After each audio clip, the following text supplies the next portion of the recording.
你知道吗？中国长期以来都是世界上面最多人口的国家，但是在今年这个榜首的位置很可能就要换人当了。而超车的那个国家，没意外的话，应该就是印度。很多人担心中国会出现严重的人口危机问题。究竟中国跟印度各自发生了什么事情？今天就让我们一起来聊聊这件事吧。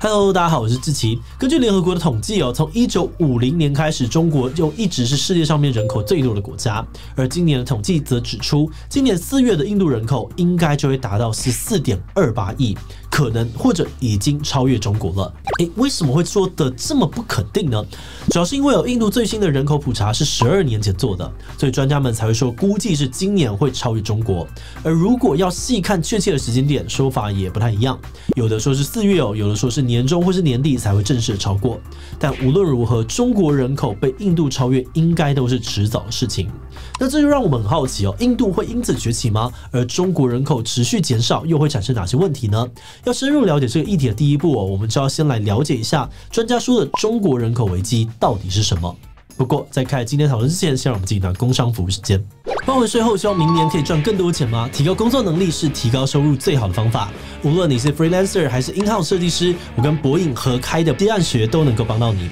课程当中不仅会分享专案管理的技巧，像是规划时程、销 email、拟定合约等等，也会分享客户沟通时怎么样接洽谈合作，才能够更顺利的推动专案。掌握这些软技能呢 ，freelancer 就能够减少客户工成本，有时间能够开发新的案源，更能够透过谈出好的报价来提升收入。那对于 in-house 设计师来说，在接 brief 跟老板过稿、跟客户提案时，都能够更有效率，也更有机会透过出色的工作表现来争取加薪。5月31前报名呢，就有88折的独家优惠，现在就点击资讯栏连接，掌握提高收入的诀窍吧。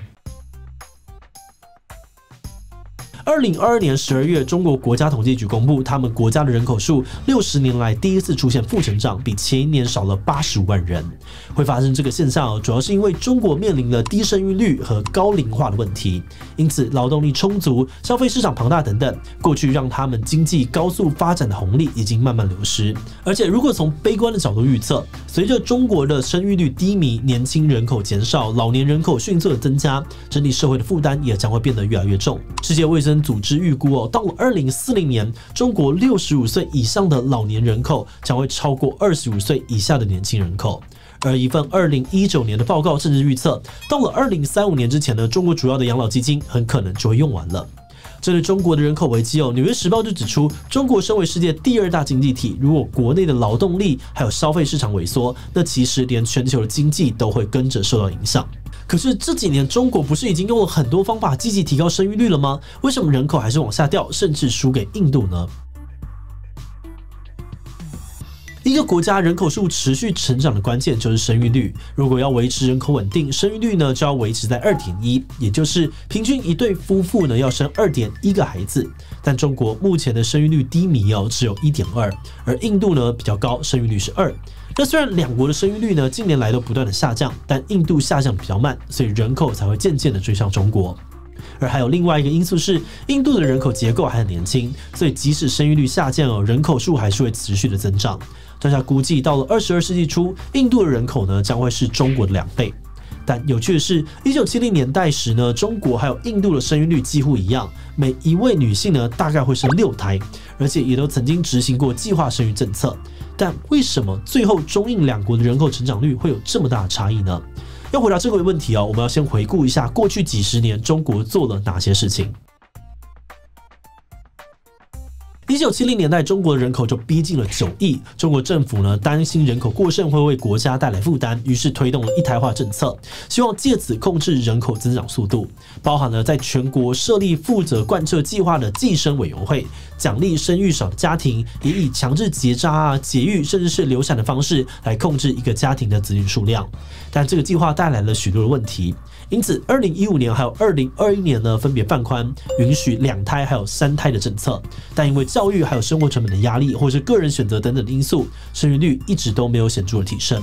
而后来进入了疫情时代中国严格的防疫政策也影响了许多中国年轻人对于结婚还有生育的想法。像曾经呢在微博引起大量共鸣的最后一代这句话，就被解读为反映了中国年轻人的绝望。那么印度的状况又是怎么样呢？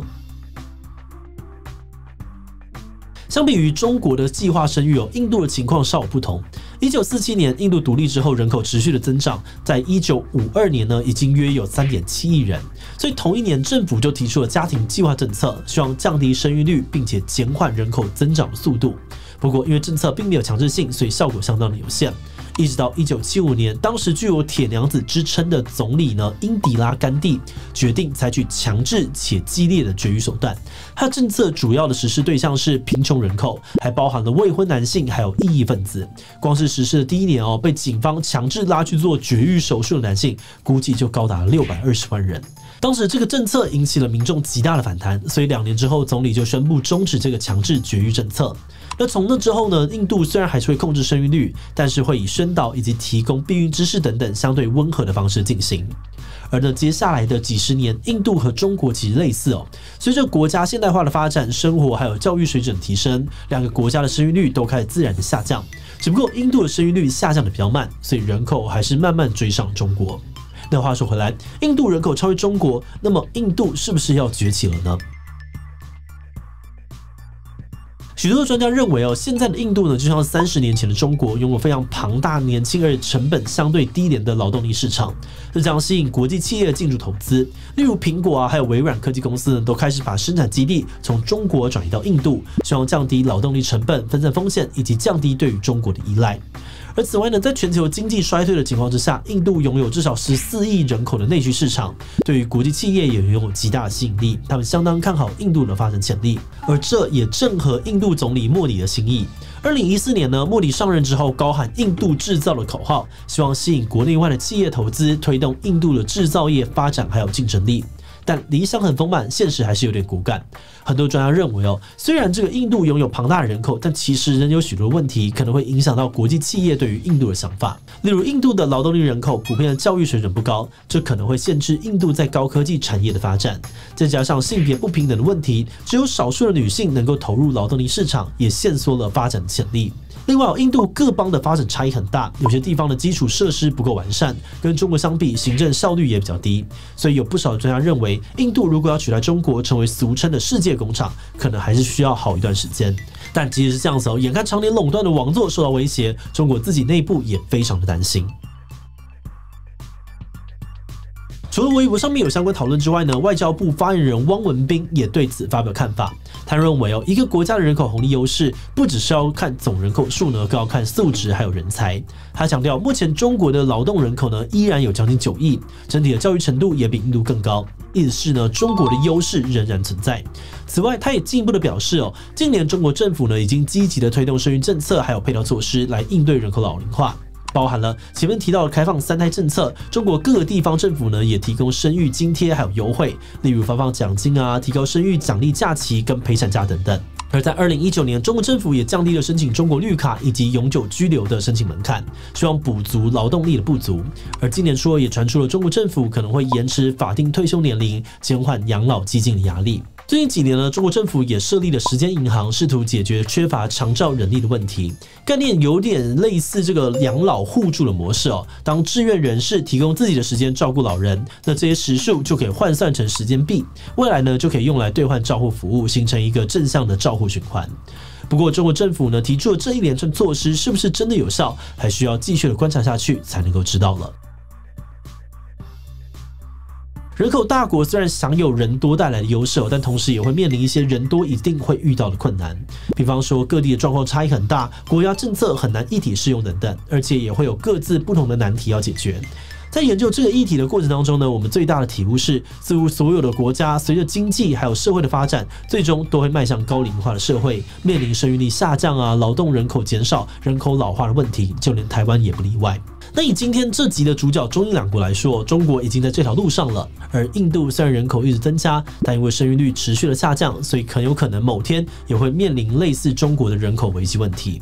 而面对这个难题呢，许多国家除了积极提高生育率，以及思考如何营造适合大量老年人生活的社会跟制度，还有许多国家也在烦恼，随着年轻人越来越少，这巨大的劳动力缺口到底该从哪里补呢？这每一个问题都是一个超大的题目。那今天因为时间的关系我们没有办法谈到，之后有机会我们再另外聊聊。那今天最后呢，想要特别提到一则微博上面的投票讨论。几个月前，印度人口超越中国的新闻出来之后，中国网友就在讨论有没有后代真的很重要吗？那么觉得这个问题其实蛮有趣的，所以今天呢，想要稍微跳多刚刚的主题来问大家，你觉得有没有后代真的很重要吗？重要，国家有足够的年轻劳动力，才会有繁荣跟稳定的经济。